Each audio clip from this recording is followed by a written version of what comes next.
Hey guys, welcome to today's video. और आज हम करने वाले हैं लीड कोड का प्रॉब्लम 1026 जिसका नाम है maximum difference between node and ancestor. तो बेसिकली हमें दो नोड्स का मैक्सिमम डिफरेंस निकालना है और कंडीशन सिर्फ यही है कि एक नोड दूसरे नोड का एंसिस्टर होना चाहिए। तो एंसिस्टर क्या होता है? एंसिस्टर ये होता है कि एक अगर नोड है हमारा ए, तो उसका पेरेंट जो कोई भी होगा वो उसका एंसिस्टर हो सकता है, या उसके पेरेंट का पेरेंट हो सकता है एंसिस्टर, या उसके पेरेंट का पेरेंट का पेरेंट, जितने भी हमारे नोड से उतना वो सब हो गए हमारे नोड ए के एंसिस्टर। तो फॉर एग्जांपल अगर 7 हमारा नोड है तो 6 3 उसके एंसिस्टर है, या 8 भी उसके एंसिस्टर है। सिमिलरली अगर 4 है हमारा नोड तो 6 3 और 8 उसके एंसिस्टर हो सकते हैं। सिमिलरली अगर हमारा 13 नोड है तो 4 10 और 8 जितने उसके पेरेंट्स है, मतलब पेरेंट या पेरेंट के पेरेंट या पेरेंट के पेरेंट के पेरेंट, वो सब उसके हैं एंसिस्टर नोड्स। ठीक है, तो हम अभी देखेंगे इसे हम कैसे करने वाले हैं अप्रोच। तो ये मैंने लिया हमारा ट्री। ठीक है, तो सबसे पहले हमें ये पता चला कि अगर मुझे किसी नोड पे एंसिस्टर चाहिए होगा तो मुझे ऐसा ये पाथ चाहिए होगा। ऐसा, अगर ये नोड होता तो ऐसा, अगर ये नोड होता तो ऐसा, और अगर ये नोड होता तो इसके एंसिस्टर्स होते ये सब। ठीक है, तो जब मैं एंसिस्टर का पाथ देख रहा हूँ तब मुझे ये पाथ बहुत ही सिमिलर लग रहा है डीएफएस से। तो ये कैसे हम देखेंगे। फॉर एग्जाम्पल अगर मैं डीएफएस शुरू करता हूँ तो डीएफएस क्या करता है, डेप्थ फर्स्ट सर्च करता है। तो अगर मैंने शुरू किया मेरे रूट नोड के साथ और मैं सबसे पहले डेप्थ में जाऊंगा अंटिल लीफ, तो क्या ये मेरा 1 के लिए हुआ नहीं मेरा एंसिस्टर का पाथ। फॉर एग्जाम्पल 8 और 3 है मेरे 1 के एंसिस्टर। सिमिलरली क्या 3 मेरे लिए जो मैंने 8 से चलाया था डीएफएस, वो क्या वो मेरा पाथ हो गया मेरे एंसिस्टर्स का पाथ?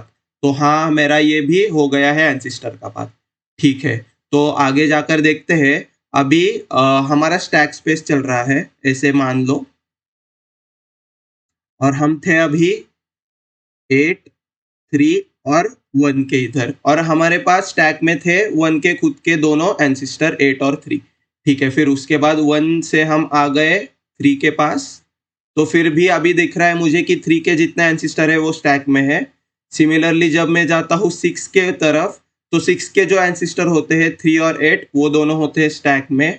ठीक है, फिर उसके बाद मैं जाता हूँ 4 की तरफ। तो 4 के लिए जितने उसके एंसिस्टर होते हैं 6 3 और 8 वो सारे हमारे हैं स्टैक में ऐसे। ठीक है, तो हम ये रिकॉग्नाइज कर रहे हैं कि किसी भी पॉइंट में हमारे डीएफएस का जो पाथ होता है वो होल्ड करता है उसके सारे एंसिस्टर, क्योंकि जब हम जाएंगे 7 के ऊपर तो 7 के जो एंसिस्टर है 6 3 और 8 वो होंगे मेरे स्टैक में। ठीक है, तो अभी हमें वो पाथ कैसे ट्रेस करना है वो तो समझ गया है, एक रफ आइडिया तो लग गई है। अभी हम ये देखेंगे कि हम मैक्सिमम डिफरेंस कैसे निकालेंगे एक नोड का और उसके एंसिस्टर का। तो मेरे ख्याल में ऐसे आ रहा है कि क्या अगर मेरे पास अभी तक के पाथ में से, so the path till now, उसमें से अगर मेरे पास हो एक मैक्सिमम नोड और अगर हो मेरे पास एक मिनिमम नोड, तो क्या मैं खुद डिफरेंस उनमें से मैक्सिमम और मिनिमम का निकाल सकता हूँ? क्योंकि हमें जब भी चाहिए होता है एक लार्जेस्ट डिफरेंस डिफरेंस तब हमें यही पता होता है कि हमें अगर डिफरेंस मैक्सिमाइज करना है तो कोई भी दो वैल्यूज का जो डिस्टेंस रहता है, फॉर एग्जांपल इधर इस केस में 1 और 8, वो मैक्सिमम होना चाहिए। क्योंकि 1 सबसे फार अवे है 8 के साथ 7 यूनिट से, इसलिए हमारा ये डिस्टेंस आ रहा है मैक्सिमम जो कि है 7 8 माइनस 1। तो अगर सिमिलरली ये देख सकते हैं क्योंकि 3 और 6 सिर्फ कितने यूनिट्स फार है, 3 यूनिट्स फार अवे है एक दूसरे के साथ, इसलिए ये डिस्टेंस आ रहा है लो जो कि है 3। तो अगर हमें डिफरेंस मैक्सिमाइज करना हो तो हमें सबसे पहले एक चाहिए मिनिमम एलिमेंट हमारे पाथ का और मैक्सिमम एलिमेंट हमारे पाथ का। और अगर हमारे पास ये दो नोड्स हो गए तो हमारा जब हम लेंगे उसका एब्सोल्यूट डिफरेंस जो कि है मिन माइनस मैक्स या मैक्स माइनस मिन, कैसे भी आप लिख सकते हो, मैं मैक्स मिन माइनस मैक्स लेता हूँ, तो वो हो जाएगा मेरा मैक्सिमम लार्जेस्ट डिफरेंस, और उससे हम ये कैप्चर कर लेंगे हमारा लार्जेस्ट डिफरेंस एक ग्लोबल वेरिएबल में। ठीक है, तो हमें ये भी पता चला कि मुझे ज़रूरत पड़ेगी लार्जेस्ट डिफरेंस को निकालने की एक मिनिमम एलिमेंट और मैक्सिमम एलिमेंट। तो क्या मैं ऐसा कर सकता हूँ कि यही मिनिमम एलिमेंट और मैक्सिमम एलिमेंट में पास कर दूंगा मेरे चाइल्ड नोड को, और हर बार चाइल्ड नोड्स में जो वैल्यू होगी उससे मैं मेरी मिनिमम और मैक्सिमम में से दोनों को कर दूंगा अपडेट, और हर बार अगर मेरे पास एक नोड के पाथ तक जितना मिनिमम और मैक्सिमम होगा टोटल दो वेरिएबल्स, उससे मैं हर बार मेरा जो एंसेस्टर वाला नोड है ग्लोबल वाला एंसेस्टर, उसको मैं स्टार्टिंग में कोई भी आइडेंटिटी रख देता हूँ -1, और हर बार मैं उसे मैक्सिमाइज करते जाऊंगा एंसेस्टर और मिन माइनस मैक्स के साथ, और ये होगा माइनस यहाँ, और ये होगा एबीएस एब्सोल्यूट। तो ठीक है, हमें एक फॉर्मूला भी मिल चुका है। तो अप्रोच में हमने ये देखा कि सबसे पहले कोई भी जो पाथ होता है रूट नोड से लीफ नोड तक, वही सेम पाथ होता है एक नोड के लिए एंसेस्टर का नोड जो हमारे स्टैक में आ जाता है। और सूडो कोड हमारा एल्गोरिदम ऐसे बना कि सबसे पहले मैं एक मिनिमम और मैक्सिमम एलिमेंट हर एक रूट नोड के लिए कैप्चर करके रखता हूँ, और फिर हर बार जब मैं नए नोड पे जाऊंगा तब मैं मेरा मिनिमम और मैक्सिमम एलिमेंट कर दूंगा अपडेट, और ये अपडेट होने के बाद मैं मेरा एंसिस्टर हर बार मैक्सिमम से कर दूंगा अपडेट, तो उससे मुझे मैक्सिमम हमारा मिल जाएगा। तो ये था हमारा पूरा अप्रोच और एल्गोरिदम काइंड ऑफ। तो ये the path will till now max और मिन हम लेंगे, और फिर उसके बाद अपडेट करेंगे, अपडेट मैक्स एलिमेंट मिन एलिमेंट, और फिर उसके बाद अपडेट थर्ड वाला होगा हमारा अपडेट एंसिस्टर सेस्टर, हर बार किसके साथ मैक्सिमाइज मैक्सिमाइज मैक्सिमाइज, और ये भी होगा हमारा मैक्सिमाइज। ठीक है, तो अभी हम इसे कोड करके देखते हैं कि हम ये कैसे करने वाले हैं। तो सबसे पहले मैं इधर कॉल कर देता हूँ एक फंक्शन जिसका नाम होगा सेम पर 01, और हमें इधर पास कर देंगे ये रूट, और ये होगा फंक्शन जो मैं इधर बना लेता हूँ पब्लिक। और क्योंकि हम मैक्स और मिन पास कर रहे हैं हमारे रूट पाथ में जाते हुए, इसलिए हमें वॉइड लिखेंगे क्योंकि हम कुछ रिटर्न नहीं कर रहे हैं, और ये होगा हमारा फंक्शन का नाम, रिटर्न कर देंगे एज पैरामीटर्स पास कर देंगे हमारा एक नोड, और हर बार हम हमारे पाथ में अगले नोड को क्या भेज रहे हैं, एक मैक्स एलिमेंट और एक मिन एलिमेंट। तो इसलिए मैं ये इंट मैक्स एलिमेंट और इंट मिन एलिमेंट पास कर देता हूँ यहाँ, और हमको हर बार क्या करना है, एक एंसेस्टर का ग्लोबल वेरिएबल अपडेट करना है, इसलिए मैं बना देता हूँ एंसेस्टर, और उससे एक मिनिमम वैल्यू दे देता हूँ जिससे हमारी हर बार वैल्यू हो जाए अपडेट। तो हम एक देखेंगे कि ठीक है, अगर कोई ऐसा पाथ ही नहीं एग्जिस्ट करता हो तो हम क्या करेंगे रिटर्न, वो हम बाद में देख सकते हैं। तो अभी सबसे पहले तो मैं मेरा बेस केस लगाऊंगा। तो अगर मेरे पास कोई नोड ही नहीं होता है, नोड ही नल होता है, तो मैं क्या मैक्सिमम और मिनिमम को अपडेट करूंगा, क्योंकि हमारे पास नोड में कोई वैल्यू ही नहीं है। तो हमारा बेस केस ये होगा कि if node equal to null हम कर जाएंगे रिटर्न, क्योंकि हम at the end of the day recursively call करने वाले हैं, और जब हम लीफ पे पहुंच जाएंगे तब हमें उसके नोड का मैक्सिमम वैल्यू और मिनिमम वैल्यू करना होगा अपडेट, पर इसका नोड ही एग्जिस्ट नहीं करता तो मैं क्या करूँगा, इसलिए ये हमारा हो जाता है बेस्ट केस, जिससे ये लूप अनएंडिंग नहीं होता है। ठीक है, फिर उसके बाद हम क्या करेंगे, सबसे पहले हमारा मैक्स एलिमेंट करेंगे अपडेट, किससे, मैथ डॉट मैक्स के साथ एंसेस्टर के साथ और मैक्स एलिमेंट एंसेस्टर नहीं, ये होगा हमारा नोड का वैल्यू, क्योंकि हम हर बार हमारा मैक्स एलिमेंट नोड के वैल्यू के साथ कंपेयर कर रहे हैं। फिर सिमिलरली हम करेंगे मिन एलिमेंट के साथ, लेंगे हमारा मिन एलिमेंट, अपडेट कर देंगे मैथ डॉट मिन, ये होगा हमारा नोड का वैल और मैथ मिन एलिमेंट। और अभी जब मेरे पास मेरा अभी तक के पाथ में जितना मैक्स है और मिन एलिमेंट मेरे पास है मेरे नोड के वैल्यू को कंसिडर करके, तो अभी मैं क्या करूँगा, ये होगा हमारा अपडेट मैक्स एलिमेंट मिन एलिमेंट कंसीडरिंग करंट नोड, और फिर उसके बाद मैं क्या करूँगा, मैं अभी अपडेट करूँगा अपडेट आवर एंसेस्टर नोड, या हम इसे बोल देते हैं मैक्सिमाइज। ठीक है, तो ये कैसे होगा, ancestor is equal to math dot max of min element minus max element, और ये होगा, नहीं तो हम मैक्स की वजह डायरेक्टली ऐसे एबीएस लिख सकते हैं, क्योंकि eight the end of the day मेरा मैक्स और मिन का डिफरेंस ही मुझे मिलने वाला है मैक्स, जिससे मुझे मिलने वाला है मैक्स। पर सिर्फ अगर आपको ये एब्सोल्यूट नहीं लिखना होगा तो इधर ये max element minus min element कर दो, नहीं तो ये एब्सोल्यूट नहीं लगाया तो वो माइनस में चल जाएगा, क्योंकि हमारा मैक्स एलिमेंट होता है ग्रेटर हर बार। तो अभी हम क्या करेंगे, हमारा लेफ्ट कॉल लगाएंगे, recursive left and right call, जो होता है node dot left max element pass कर देंगे, मिन एलिमेंट पास कर देंगे।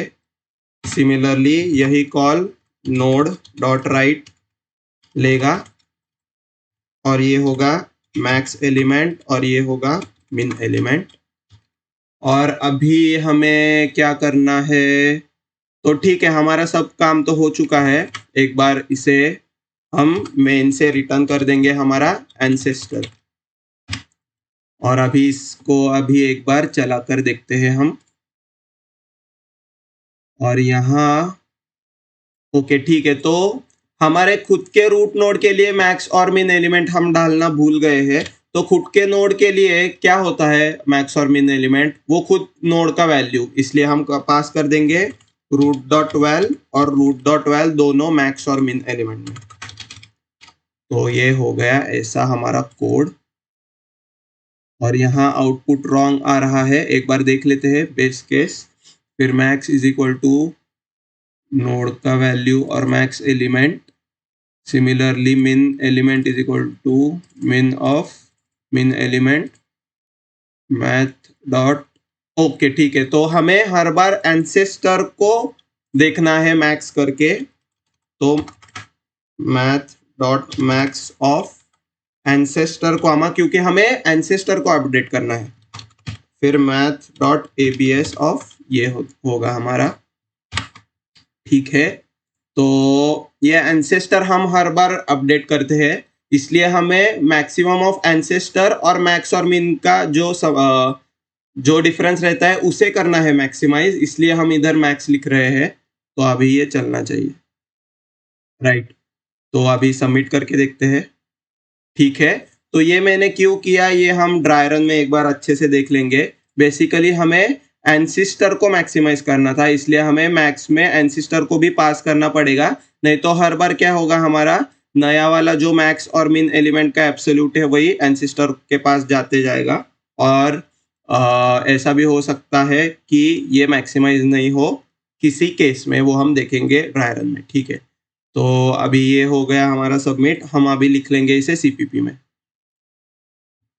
तो सीपीपी में भी सभी वही करेंगे हम, सबसे पहले हम लेंगे int ancestor is equal to -1, और फिर वॉइड ये फंक्शन 01 जो लेगा ट्री नोड और उसके बाद इंट मैक्स एलिमेंट और इंट मिन एलिमेंट, और फिर ये बेस केस जो कि हमारा होगा इफ नॉट नोड रिटर्न। फिर उसके बाद हम करेंगे मैक्सिमाइज मिन एलिमेंट एंड मैक्स एलिमेंट, जो कि होता है मैक मिन element is equal to min of min element को नोड का वैल्यू, क्योंकि हमारा मिन अभी नोड का वैल्यू भी हो सकता है। और सिमिलरली ये सेम करेंगे हम मैक्स एलिमेंट के साथ, तो max element is equal to max of max element और नोड का वैल्यू। फिर हमारा होता है मैक्सिमाइज आवर एंसेस्टर, जो कि है ancestor is equal to max of ancestor comma max of max element minus min element.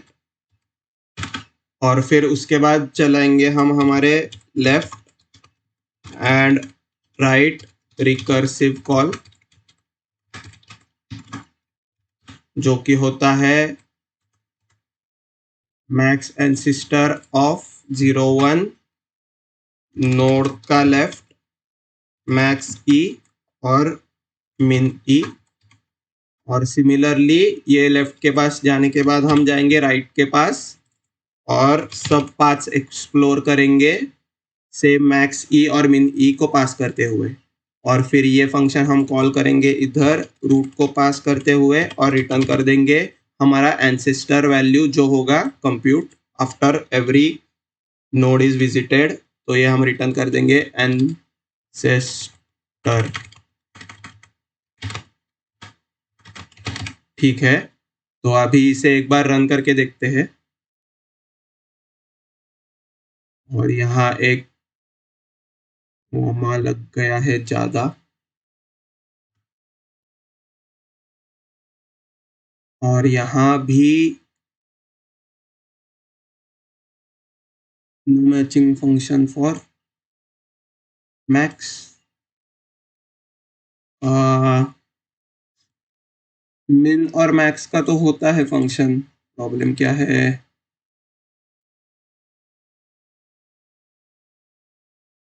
Element max element node का वैल,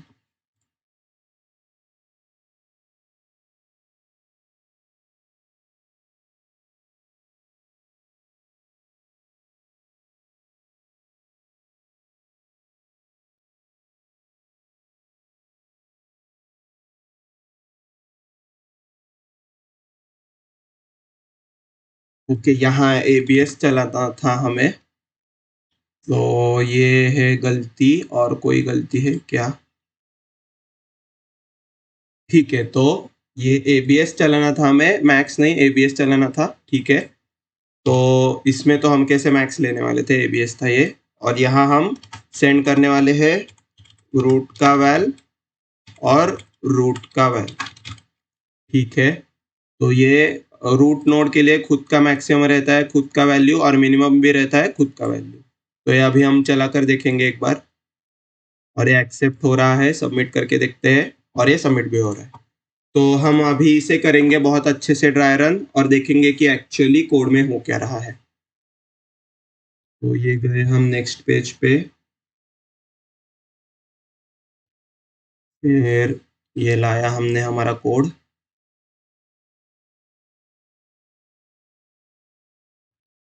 और ये है हमारी ट्री। तो अब आपको बहुत क्लैरिटी मिलेगी अच्छे से कि क्या चल रहा है कोड में। तो सबसे पहले हम क्या करते हैं, स्टार्ट कर लेते हैं 8 के साथ, और 8 के लिए मैक्स मिन में एक काम कर देता हूँ और 2 कॉलम्स बनाता हूँ। ये होगा हमारा कॉल का कॉलम, और ये होगा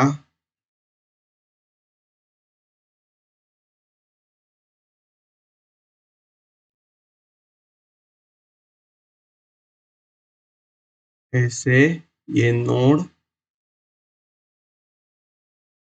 ठीक है, ये है हमारा नोड, ये है मैक्स, ये है मिन, और ये है कॉल रिकर्सिव।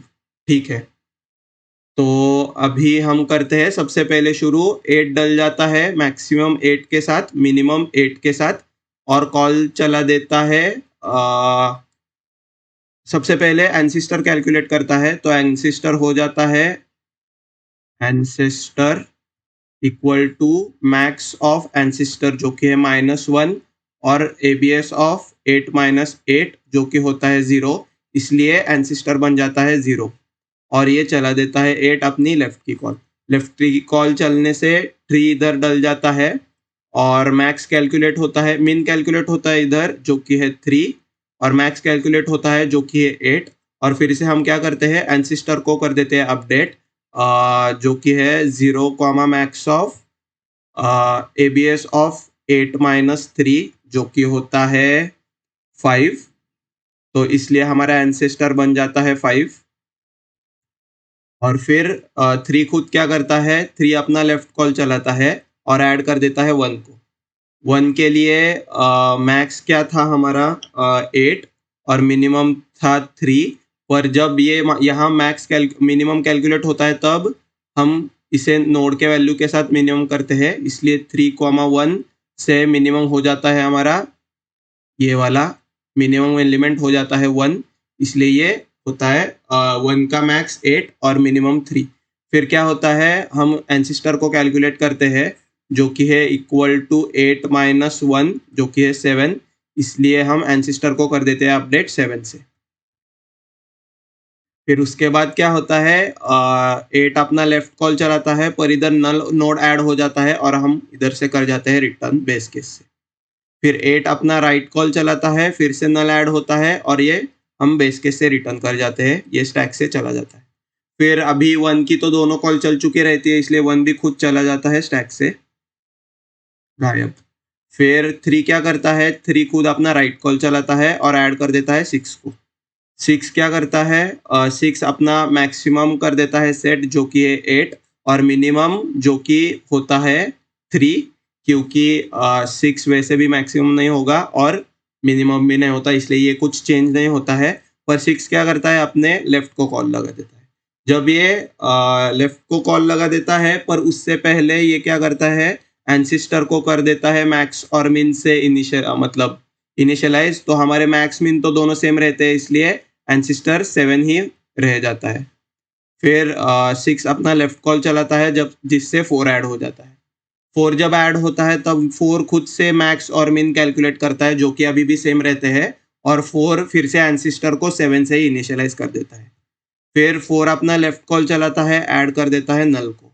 नल से हम कर जाते हैं इधर रिटर्न, फिर क्योंकि बेस केस हमारा ये हिट हो जाता है। सिमिलरली 4 अपना राइट कॉल चलाता है, और फिर से ये बेस केस से हम हो जाते हैं रिटर्न, क्योंकि अभी 4 के दोनों कॉल चल चुके रहते हैं, इसलिए 4 का हो जाता है काम खत्म और ये निकल जाता है स्टैक से। फिर उसके बाद 6 अपना राइट कॉल चलाता है, ऐड कर देता है 7 को।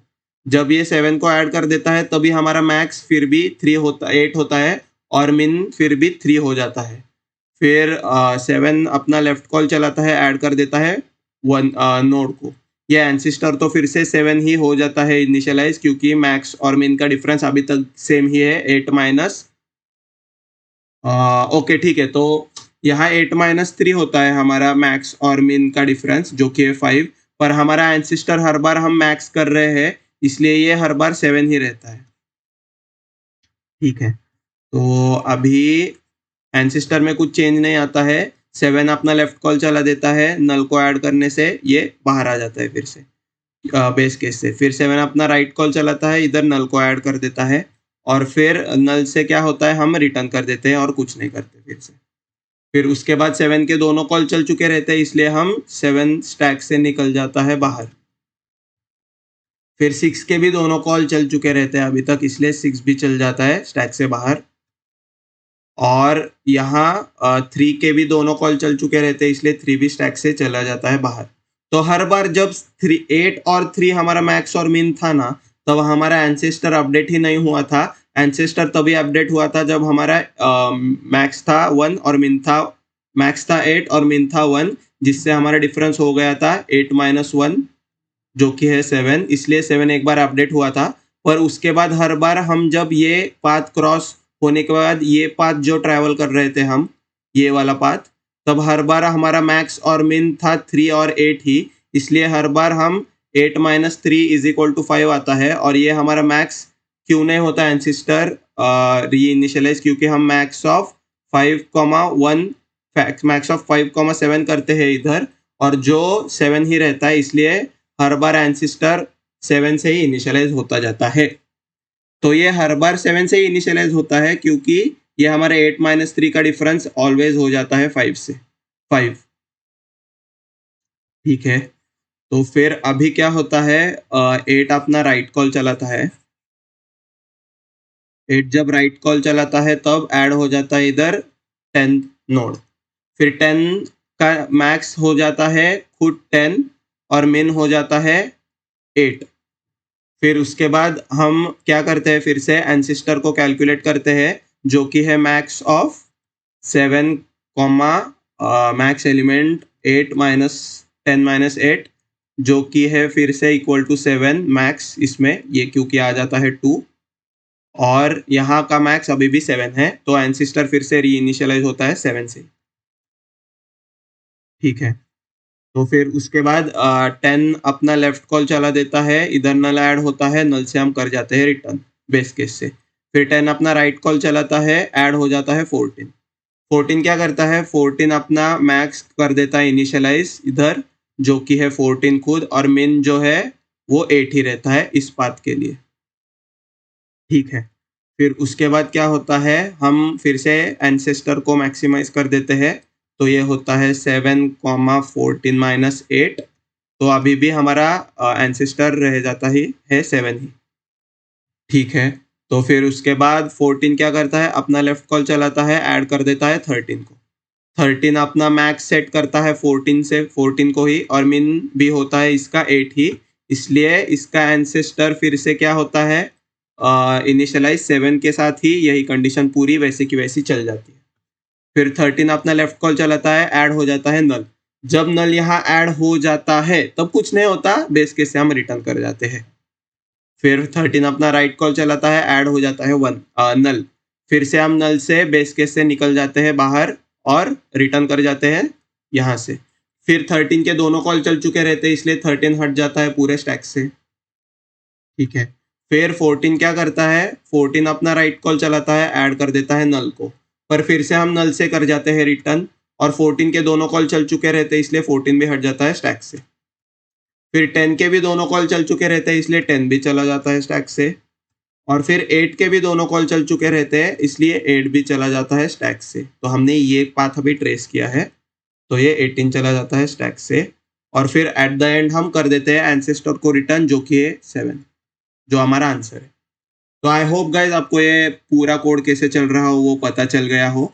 हम इसे और एक बार ड्राई रन करेंगे, और फिर उससे हमें थोड़ी डीपर अंडरस्टैंडिंग फिर से मिल जाएगी।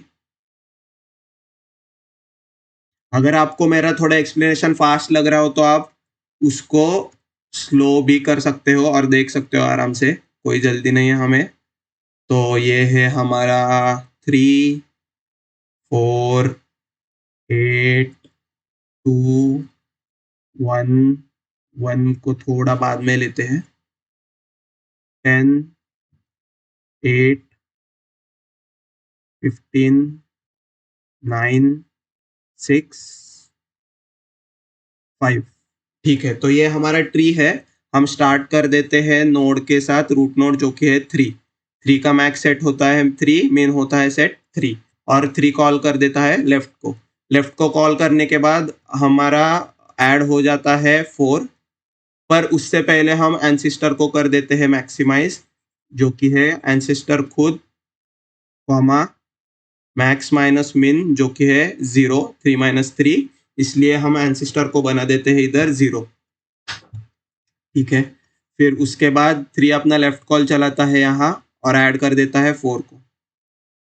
4 क्या करता है, 4 अपना मैक्स कर देता है सेट 4, और मिन सेट कर देता है 3 और फिर 4 क्या करता है अपना एंसिस्टर कर देता है मैक्सिमाइज जो कि है 0,4-3 इसलिए एंसिस्टर बन जाता है हमारा मैक्स ऑफ दिस जो कि है 1। ठीक है, फिर उसके बाद 4 अपना लेफ्ट कॉल चलाता है, इधर नोड 10 ऐड हो जाता है और 10 से हम मैक्सिमम कर देते हैं 10 को और मिनिमम हमारा रहता है 3 ही। फिर हम एंसिस्टर को अपडेट करते हैं मैक्सिमम ऑफ, ये मैक्स इधर लिख ही देता हूँ, मैक्स ऑफ 1,10-3 इसलिए हमारा एंसिस्टर हो जाता है मैक्सिमाइज टू 7।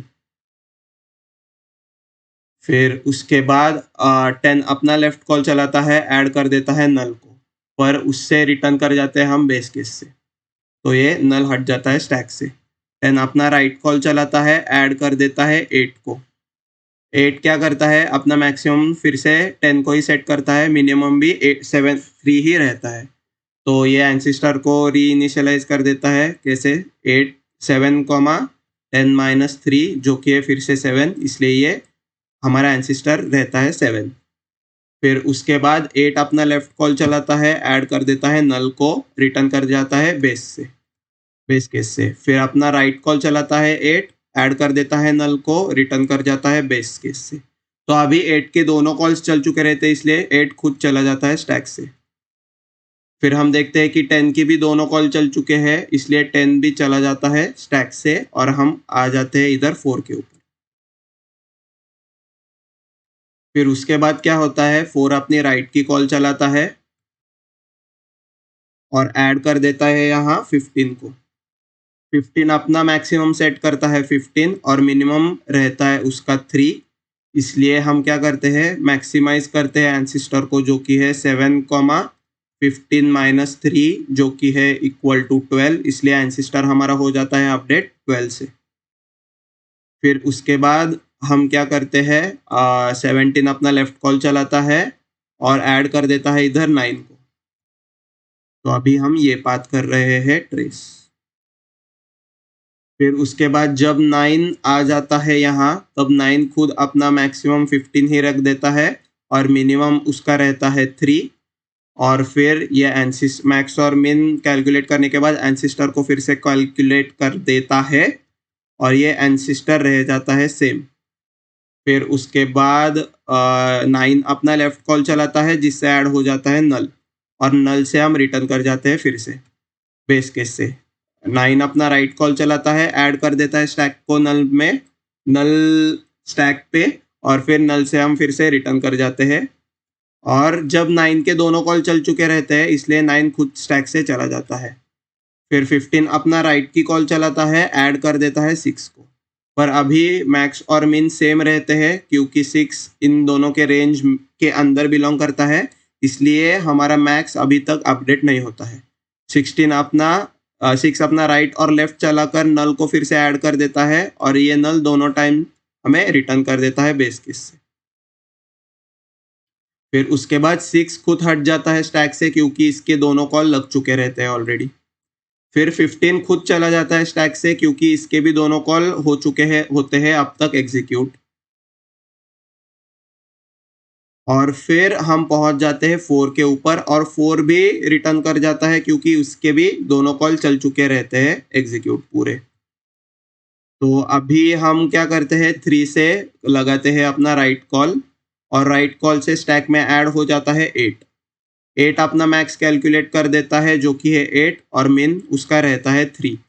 तो हम एंसिस्टर को इधर कैलकुलेट करते हैं 8 नोड के लिए जो कि है मैक्स ऑफ 12 और 8-3 इसलिए हमारा एंसिस्टर वही फिर से इनिशियलाइज हो जाता है मैक्स से ही जो कि है 12। फिर उसके बाद 8 अपना लेफ्ट कॉल चलाता है जिससे हम ऐड कर देते हैं 5 को। 5 क्या करता है अपना मैक्स 8 ही रहने देता है और मिन भी 3 ही रहने देता है इसलिए एंसिस्टर सेम तरीके से फिर से कैलकुलेट हो जाता है और 5 अपना चला देता है लेफ्ट कॉल जिससे ऐड करता है वो नल। फिर नल से हम रिटर्न कर जाते हैं, 5 अपना राइट कॉल चलाता है फिर से ऐड होता है नल और नल से हम रिटर्न कर जाते हैं बेस केस से। फिर 5 के दोनों कॉल चल चुके रहते हैं इसलिए 5 खुद स्टैक से चला जाता है। फिर हम 8 से क्या करते हैं उसका राइट कॉल चलाते हैं। राइट कॉल चलाने से क्या होता है हम 2 को ऐड कर देते हैं एज अ नोड। 2 क्या करता है, 8 को मैक्स रख देता है फिर से, और मिन क्या करता है, खुद को मिन कर देता है। फिर उसके बाद 2 अपना लेफ्ट एंसेस्टर को कैलकुलेट करता है, जो कि है 8 - 2 और मैक्स ऑफ 12, तो इसलिए फिर से हमारा 12 ही हो जाता है मैक्स एज इनिशियलाइज। फिर 2 अपना लेफ्ट और राइट चला के नल नोड को ऐड कर देता है और नल से यहाँ रिटर्न कर देता है। फिर 2 के दोनों कॉल चल चुके रहते हैं, इसलिए 2 खुद स्टैक से चला जाता है। फिर 8 के दोनों कॉल चल चुके रहते हैं, इसलिए 8 भी स्टैक से चला जाता है। और फिर उसके बाद 3 के भी दोनों कॉल चल चुके रहते हैं, इसलिए 3 भी चला जाता है स्टैक से, और हमारा टोटल में आंसर आ जाता है 12 as our max ancestor difference. तो क्या हमारा 12 सही है? तो ये कब हुआ था इनिशियलाइज? जब हमारा था 15 और 3, ये पाथ जब था हमारा, ये वाला पाथ। तो ये पाथ में हमारा मैक्सिमम डिफरेंस हमें मिल रहा है, जो कि है 3, 15 - 3, जो कि है इक्वल टू 12। तो ये आंसर भी सही है। तो आई होप गाइज आपको ये एक्सप्लेनेशन अच्छा लगा हो, आपको कोड और ड्राई रन बहुत अच्छे से समझ में आया हो। हम टाइम कॉम्प्लेक्सिटी इसकी रहती है O ऑफ n, क्योंकि हम हर एक नोड को ट्रैवल करके देखते हैं और हम अपना डिफरेंस मैक्सिमम निकालते हैं, क्योंकि हमारा eight the end of the day ये पूरा DFS ही चलता है, और DFS में टाइम कॉम्प्लेक्सिटी रहती है O ऑफ n, इसलिए इसके भी टाइम कॉम्प्लेक्सिटी है O ऑफ n। और स्पेस कॉम्प्लेक्सिटी भी है। रिकर्सिव स्टैक में हम जितना करते हैं at a time space allocate, तो अगर ये स्क्यू ट्री हो तो O ऑफ n ही रहता है इसका टाइम स्पेस कॉम्प्लेक्सिटी भी। तो आई होप गाइज आपको ये वीडियो अच्छा लगा हो, आपको ये पूरा क्वेश्चन बहुत अच्छे से समझ में आया हो। प्लीज़ प्लीज़ प्लीज़ खुद से ड्राई रन कीजिए, और खुद से ड्राई रन करने के बाद ही खुद से बिना ये कोड देखे इस क्वेश्चन को सबमिट कीजिए। और इस क्वेश्चन को सबमिट करने के बाद ज़रूर मुझे कमेंट्स में बताइएगा कि आपने ये क्वेश्चन को कर दिया है सबमिट। ठीक है, आज के लिए इतना ही था। हम मिलेंगे अभी नेक्स्ट वीडियो में। टिल देन कीप कोडिंग और keep dry running. Bye bye.